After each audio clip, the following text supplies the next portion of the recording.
Hello students, last class में हमने relative motion discuss किया, रिलेटिव वेलोसिटी हमने निकाली। आज हम उस रिलेटिव मोशन और वेलोसिटी से रिलेटेड कुछ न्यूमेरिकल प्रॉब्लम्स कर लेते हैं ताकि आपको वो कंसेप्ट जो है वो अच्छे से क्लियर हो जाए, क्योंकि यही टॉपिक है जिसपे सबसे ज़्यादा क्वेश्चन जो है आपके एग्जाम और कॉम्पिटिशन एग्जाम्स में पूछे जाते हैं। तो आज हम कुछ न्यूमेरिकल्स इस पर ट्राई करेंगे। तो देखिए, फर्स्ट क्वेश्चन की स्टेटमेंट जो आपके सामने बोर्ड पर है, A jet airplane is traveling with the speed 500 km per hour. Eject its smoke at the speed of 1500 km per hour. Relative to jet, what is the speed of latter with respect to observer on the ground? पहले समझिए कि आपको jet की speed तो दे रखी है simple, with the speed of 500 km per hour. इसका meaning है ये तो विद रिस्पेक्ट टू ग्राउंड है, एब्सोल्यूट स्पीड है ये। लेकिन जो स्मोक निकल रहा है 1500 किलोमीटर पर आवर, वो किसके विद रिस्पेक्ट में है, किसके रिलेटिव में है? जेट के रिलेटिव में। और फिर आपसे ये पूछा गया स्पीड ऑफ लेटर। लेटर का मीनिंग है बाद वाला। बाद वाला कौन है? स्मोक। किसके विद रिस्पेक्ट? ग्राउंड के विद रिस्पेक्ट आपको स्मोक की बतानी है। देखिए पहले चीजें क्या गिवन है आपको। एक तो जो आपको गिवन है वो है स्पीड जेट की वी जेड, जो है 500 किलोमीटर पर आवर, ये आपको गिवन है। दूसरा आपको गिवन है speed of smoke with respect to Z, S Z, वो आपको दे दिया 1500 किलोमीटर पर आवर। और जो आपसे पूछा गया है वो है कि speed of smoke with respect to ground आपको निकालना है। ग्राउंड के विद रिस्पेक्ट, यानी कि ग्राउंड का तो जीरो ही होता है, आपको किया आपने पता है इस चीज का, तो आप इनडायरेक्टली क्या पूछा गया है? वीएस पूछा गया है आपसे, वेलोसिटी स्मोक। एक चीज जो यहाँ पर आपको कंसिडर करनी है वो ये कि अगर आपने इसको रॉकेट मान लिया, जेट मान लिया, तो अगर रॉकेट इस तरफ जा रहा है तो आपको पता है स्मोक की डायरेक्शन क्या होगी? ये होगी। अगर रॉकेट इस तरफ है तो स्मोक उस तरफ होगा। आपको एक वेलोसिटी को पॉजिटिव मानना पड़ेगा ताकि दूसरी अपोजिट को हम नेगेटिव ले सकें। जनरली आप कोऑर्डिनेट एक्सिस में डील करते हो तो इस तरफ एक्स एक्सिस पॉजिटिव मानते हो, उस तरफ एक्स एक्सिस को नेगेटिव मानते हो। तो वैसा ही कर लेते हैं, आपको याद रहे, इस तरफ वाली वेलोसिटी को पॉजिटिव मान लिया और इस तरफ वाली को नेगेटिव, यानी कि जेट की स्पीड को आप नेगेटिव साइन में लोगे और स्मोक की स्पीड को आप पॉजिटिव साइन में लोगे। क्लियर? अब अकॉर्डिंग टू क्वेश्चन या अकॉर्डिंग टू अवर नॉलेज, जितना हमें पता है, नॉलेज ऑफ रिलेटिव मोशन जो हमने अब तक किया, क्या कि जो रिलेटिव वेलोसिटी होगी स्मोक की विद रिस्पेक्ट टू जेड, वो इक्वल होती है वीएस माइनस वी जेड। यही तो होता है, ये हमने अब तक किया है। ये कितना दे रखा है? 1500। इस तरफ प्लस का है, स्मोक की है ना, स्मोक तो उस तरफ है तो प्लस के साइन के साथ आपने 1500 लिखा। वीएस तो हमें निकालना है, स्पीड जेट की 500, लेकिन इस तरफ है, माइनस का साइन लगाना है तो माइनस 500,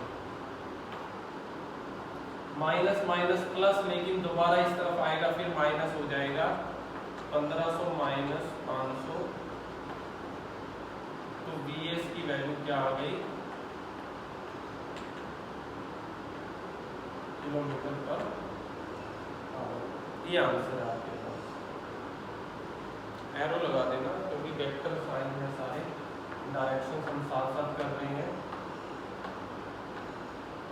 अब एक चीज और हो सकता है कि क्लास में अगर 10 बच्चे हैं तो 5 बच्चों का आंसर प्लस का 1000 आया हो तो 5 का आंसर माइनस 1000 में भी हो सकता है, वो भी सही होगा, क्योंकि ये डिपेंड करता है कि आपने डायरेक्शन किस हिसाब से ली। अगर आपने इसको पॉजिटिव डायरेक्शन माना है, अगर आपने कहा कि फॉरवर्ड डायरेक्शन को पॉजिटिव ले लो और बैकवर्ड को ले लो नेगेटिव, तो जो फॉर्मूला आप लगाओगे V S Z Vs minus Vz, तो ये था 1500 स्मोक की, और आपने इसको माइनस मानना है तो माइनस 1500 लिखोगे। Vs निकालना है माइनस Vz को आपने पॉजिटिव लिखा है तो ये आ जाएगा 500। इस तरफ आके प्लस का माइनस का 1500, तो माइनस का कितना आ गया 1000। ये भी सही है, ये भी सही है। वो डिपेंड करता है आपने डायरेक्शन कौन सी लेंगे, लेकिन वो आपको वहाँ पर मेंशन करनी पड़ेगी कि आप डायरेक्शन ले कौन सी रहेंगे। ठीक है, इस तरीके से हम सॉल्व कर सकते हैं रिलेटिव मोशन के क्वेश्चन को। एक चीज़ और जो आपको क्लियर होनी चाहिए आगे वाले न्यूमेरिकल करने से पहले, वो देख लीजिए। कुछ दो केसेस हैं इसके मेन। अगर दो बॉडीज हैं और दोनों की दोनों सेम डायरेक्शन में मूव कर रही हैं, इसकी वेलोसिटी vb, इसकी va, तो relative velocity a with respect to v किसके इक्वल होता है va माइनस vb। ये अगर 5 है, ये अगर 4 है, तो क्या आएगी? तो हमने क्या नोटिस किया, अगर दो बॉडी सेम डायरेक्शन में है तो रिलेटिव वेलोसिटी जो है वो कम हो जाती है। Relative velocity will be less, 1 आ गई, इन दोनों के कंपैरिजन में कम हो गई। और दूसरी चीज जो नोटिस करने वाली वो ये है कि जब दो सेम डायरेक्शन में मूव कर रहे हैं तो रिलेटिव वेलोसिटी जो है वो किसके इक्वल होती है? डिफरेंस ऑफ वेलोसिटी से। डिफरेंस ऑफ, दोनों को माइनस करने से रिलेटिव वेलोसिटी आई है। लेकिन अगर एक इस डायरेक्शन में होता और एक अपोजिट डायरेक्शन में होता, दोनों आमने सामने आ रहे होते, ये 5 ये 4, तो फिर देखिए VA भी किसके इक्वल होता? VA माइनस, इसको अगर आप पॉजिटिव मानते तो इस तरफ वाले को आपको नेगेटिव लेना पड़ता, तो अब क्या हो जाता 9। तो यानी कि relative velocity will be more. अगर दोनों अपोजिट डायरेक्शन में है तो रिलेटिव वेलोसिटी इनके मुकाबले क्या हो जाती है? ज्यादा हो जाती है। क्यों? क्योंकि यहाँ पर रिलेटिव वेलोसिटी जो है वो क्या हो रही है? एडिशन है इसका वेलोसिटी इसका। तो ये भी आपको याद रखना है। अगर सेम डायरेक्शन है तो माइनस हो जाएगा और अपोजिट डायरेक्शन है तो वो एड अप हो जाता है। ये चीज आपको ध्यान रखनी है, क्योंकि आने वाले आगे क्वेश्चंस में ये चीज आपको यूज होगी। एनसीईआरटी का ही आपका एक न्यूमेरिकल करते हैं हम, काफी कंफ्यूज करते हैं बच्चों को वो न्यूमेरिकल, देख लीजिए। इजी तरीके से हम यहाँ पर सॉल्व कर लेंगे, आपको पता भी नहीं लगेगा कितना टफ न्यूमेरिकल था ये। स्टेटमेंट में लिख रहा हूँ, 2 trains A and B of length 4 meter each are moving on 2 parallel tracks with uniform speed of 72 kilometre per hour in same direction with A ahead of B. The driver of B decides to overtake A and accelerate by 1 meter per second square if after 50 seconds guard of B just brushes past driver of A, then what was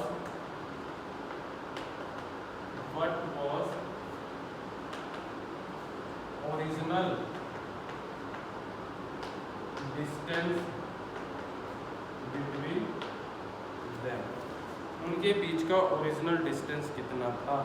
दोबारा देखिए आप, दो train है, दोनों की length same है, parallel tracks पे move कर रहे हैं और दोनों की स्पीड भी क्या है, सेम, लेकिन ए आगे चल रहा है बी से। अब बी के ड्राइवर ने डिसाइड किया कि वो ए को ओवरटेक करेगा और उसने अपनी स्पीड को एक्सेलरेट कर दिया, एक्सेलरेशन गेन कर लिया 1 मीटर पर सेकंड स्क्वायर का। अगर 50 सेकंड के बाद जो बी का गार्ड था वो ए के ड्राइवर को जस्ट क्रॉस करता है, तो आपको ये बताना है कि उनके बीच का ओरिजिनल डिस्टेंस कितना था। देखिए पहली इनिशियल कंडीशन ये कहती है कि अगर ये ट्रेन है बी, यहाँ ड्राइवर होता है, यहाँ गार्ड होता है, ये बी है और ये टोटल कितनी है 400 मीटर। तो पैरेलल ट्रैक पे ए यहाँ होगा कहीं पे, क्योंकि ए आगे है बी से, ये गार्ड है, ये ड्राइवर है, ये ए है, तो ये भी कितना है, इनके बीच में फिलहाल कुछ गैप है जिसको आपने x मान लिया। ये हमारे पास इनिशियल कंडीशन, ये मीटर पर सेकंड में दे रखा है, तो स्पीड को भी हमें करना पड़ेगा किसमें, मीटर पर सेकंड में। कर लेते हैं, देखो कैसे, 72 किलोमीटर पर आवर, क्या फैक्टर आपने याद किया था, किलोमीटर पर आवर को मीटर पर सेकंड में बदलने के लिए एक फैक्टर हमने किया था, वो किसके इक्वल होता है, 5/18 से मल्टीप्लाई करते हैं हम। तो हम 72 को मल्टीप्लाई करेंगे 5/18 से, तो ये आ जाएगा 20 मीटर पर सेकंड। तो इसकी स्पीड भी 20 मीटर पर सेकंड और इसकी स्पीड भी 20 मीटर पर सेकंड। अब देखिए ये तो है इनिशियल स्टेज। उसके बाद बी ने सोचा ए को ओवरटेक करने का, तो कुछ देर के बाद वो ओवरटेक करना चाह रही है, तो ये ए है, तो बी भी बिल्कुल इसके बराबर आ जाएगा। ओवरटेक करने से पहले एक स्टेज ये भी तो होगी जब वो उसके इक्वल आ जाएगा। और फाइनली क्या बोला गया है कि वो इस तरीके से ओवरटेक करता है कि बी का guard of B just brushes past the driver of A, ये ए और ये बी, ए के ड्राइवर को जस्ट बी के गार्ड ने क्रॉस किया, और ये जब हुआ उस टाइम टाइम कितना हो चुका था, 50 सेकंड हो चुका था। टोटल 50 सेकंड लगा उसको इस इनिशियल से इस फाइनल सिचुएशन में पहुंचने के लिए। दोबारा देख लीजिए, ये इनिशियल सिचुएशन है, दोनों सेम लेंथ के हैं, सेम स्पीड से, ए आगे चल रहा है, बी पीछे चल रहा है, उनके बीच का डिस्टेंस हम मान लेते हैं x। किसी टाइम वो इक्वल आएंगे जब बी ने ओवरटेक करने की सोच ही लिया, और फाइनली 50 सेकंड के बाद वो इस तरीके से ओवरटेक करता है कि बी का जो गार्ड है ट्रेन का वो ए के ड्राइवर को जस्ट क्रॉस कर रहा है। सबसे पहले तो टोटल डिस्टेंस कितना कवर करना पड़ेगा, देखिए अब ध्यान से, यहाँ है बी का ड्राइवर, x डिस्टेंस तो ये, उसके बाद बी का ड्राइवर ए के ड्राइवर के साथ मैच लाने के लिए कितना डिस्टेंस और कवर करेगा, 400, h प्लस 400, ये स्टेज आ गई। अब उसका ड्राइवर आगे जाएगा ताकि उसका जो अकॉर्डिंग टू कंडीशन गार्ड जो है वो ए के ड्राइवर के सामने आ सके, तो ये आगे जाएगा, तो इतना ही डिस्टेंस इसने और कवर किया आगे जाने के लिए, तो प्लस कितना हो गया 400। तो टोटल डिस्टेंस जो आया वो कितना हुआ, x प्लस 800। दोबारा सुन लीजिए, x तो जो पहले से उनके बीच का डिस्टेंस है, x को कवर करने के बाद तो ये यहाँ पर आएगा, उसके बाद इसका ड्राइवर और इसके ड्राइवर को मिलने के लिए ये और आगे गया, तो 400 मीटर इसको कवर करना पड़ा, ये स्टेज आ गई। लेकिन कंडीशन ये कहती है कि 50 सेकंड के बाद गार्ड बी का ब्रश करता है ड्राइवर ऑफ ए को, कि जो इसका गार्ड है ये इससे आगे निकल रहा है, तो 400 मीटर और आगे जाना पड़ा। टोटल डिस्टेंस हो गया ये हमारे पास। टोटल टाइम आपको दे रखा है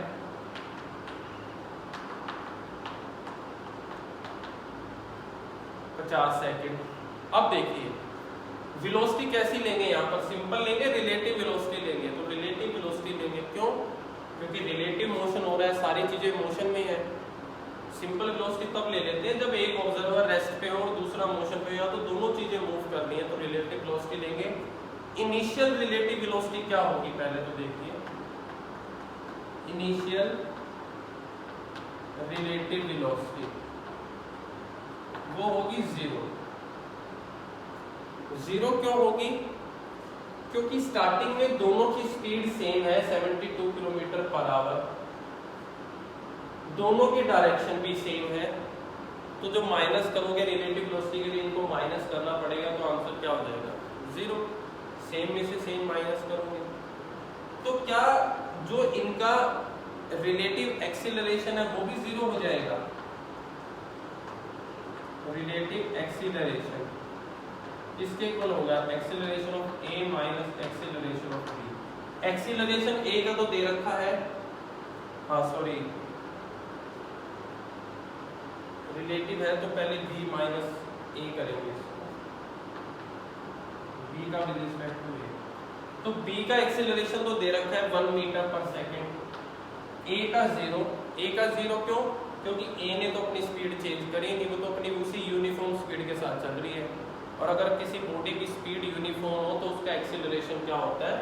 0 हो जाता है, क्योंकि स्पीड में चेंज नहीं आ रहा। तो बी का हो जाएगा 0, तो एक्सीलरेशन क्या आया? 1 मीटर पर सेकेंड स्क्वायर आपके पास। ये है गिवन चीजें आपके पास। अब आप क्या लगाओगे? एक आपने पढ़ा हुआ है 9th क्लास में इक्वेशन ऑफ मोशन, क्या थी? S is equals to ut plus half at²। Relative motion की यही इक्वेशंस आपने कर तो रखी है। वैल्यूज पुट करते हैं। S total distance, initial relative velocity 0 है तो ये टर्म हो गई 0, हाफ एक्सीलरेशन 1 टाइम 50 सेकेंड का स्क्वायर। पहले सॉल्व कर लेते हैं इधर, हाफ 50 इंटू 50 25, और ये आ जाएगा इस तरफ है x प्लस 800, तो x की वैल्यू क्या है? 800 उस तरफ जाके माइनस, ये आ गया 450। लेकिन ये तो x की वैल्यू आई, टोटल डिस्टेंस जो उनके बीच का था वो कितना था? तो x की वैल्यू पुट करोगे तो टोटल डिस्टेंस आएगा निकल के 400 प्लस 800, आंसर इज 1250। ये आपके पास फाइनली आंसर है। ठीक है, तो ये था आपके पास क्वेश्चन। थोड़ा सा चीजों को समझना है, कैलकुलेशन बहुत इजी है। देखो एक सिंपल इक्वेशन मोशन की आपने लगाई, 3 इक्वेशंस आपने 9th क्लास में की होंगी, उन 3 में से आपने एक लगाई और आंसर निकाल लिया, लेकिन चीजों को समझना आना चाहिए पहले आपको। एक क्वेश्चन और हम करेंगे।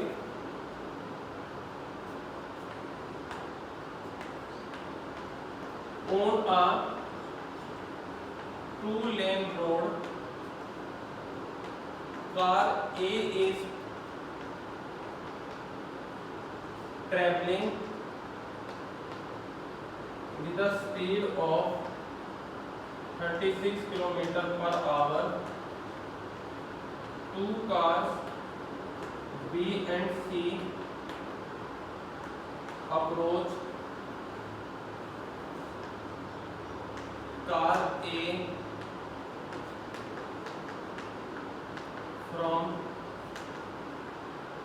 opposite direction with speed of 54 km per hour each at an instant when AB is equals to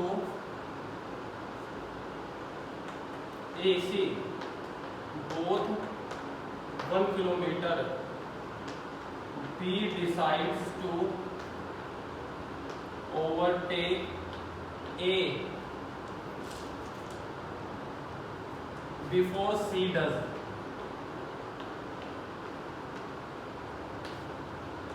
What minimum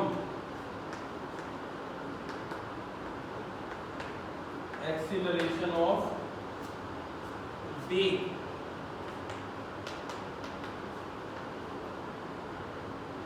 required to avoid an accident.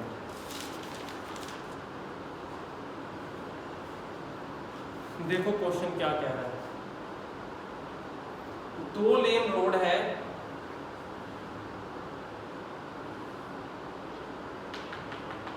ये कोई कार A है जो ट्रेवल कर रही है with the speed of 36 kilometre per hour. ये car A travel कर रही है, स्पीड दे दी इसकी 36 kilometre per hour. 2 car B और C approaches car A from opposite direction with the speed of this, और किसी इंस्टेंट पे AB का डिस्टेंस AC के इक्वल है, यानी कि B इस डायरेक्शन से आ रही है, सेम है। इन दोनों के बीच का ये जो डिस्टेंस है ये 1 किलोमीटर है। तो C इस डायरेक्शन से आ रही है अपोजिट की तरफ, और ये डिस्टेंस भी क्या है 1 किलोमीटर, और दोनों की स्पीड भी क्या है सेम है। देख लीजिए क्या क्या है, स्पीड A की गिवन है, स्पीड B की, स्पीड C की, और AC equals to AB 1000 metre. इनको भी हम किलोमीटर पर आवर को चेंज कर लेते हैं मीटर पर सेकंड में। तो 5/18 से मल्टीप्लाई करोगे तो 36 में तो आ जाएगा आपके पास 10 मीटर पर सेकंड, और 54 में आ जाएगा 15 मीटर पर सेकंड, 15 मीटर पर सेकंड, क्योंकि ये स्टैंडर्ड मेजरमेंट है हमारे पास। ये गिवन है आपको कि A जो है आगे की तरफ जा रहा है 10 मीटर पर सेकंड की स्पीड से, B जो उससे 1 किलोमीटर पीछे है वो 15 मीटर पर सेकंड की स्पीड से उसी की डायरेक्शन में है। C जो 1 किलोमीटर दूर है वो भी उसकी तरफ आ रहा है, किस डायरेक्शन से 15 मीटर पर सेकंड की। डिस्टेंस जो दोनों को कवर करना है वो 1000। लेकिन B ने डिसाइड किया कि वो A को ओवरटेक करेगा C से पहले। तो आपको ये बताना है कितना एक्सीलरेशन B को गेन करना पड़ेगा ताकि एक्सीडेंट ना हो जाए। एक्सीडेंट क्यों हो जाएगा? क्योंकि ओवरटेक करने के लिए B को यहां से जाके आगे आना पड़ेगा A के, और अगर B का एक्सीलरेशन सही नहीं हुआ, जितना गेन करना है कम गेन किया, तो A भी आगे जा रहा है और C भी इधर आ जाएगा, तो इनके आपस में भिड़ने की संभावना क्या है, ज्यादा हो जाएगी। तो एक्सीडेंट ना हो उससे पहले ही B को A को ओवरटेक भी करना है, जिसमें A भी आगे आ रहा है और C भी उस तरफ जा रहा है। तो वो बताना है आपको कि B को कितना एक्सीलरेशन गेन करने की क्या है जरूरत है। पहले तो रिलेटिव मोशन का क्वेश्चन है क्योंकि सारी चीजें मूविंग है। दूसरी चीज 3 इक्वेशन मोशन की आपने पढ़ी हुई हैं, V equals to U plus AT, S is equals to UT plus half AT square, B square minus U square equals to 2AS।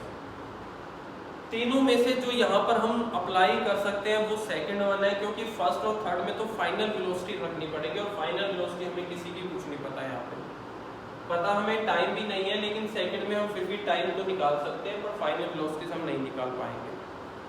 ठीक है, तो देखते हैं B का केस लेते हैं। तो सबसे पहले हम क्या करते हैं, रिलेटिव वेलोसिटी लेते हैं B की।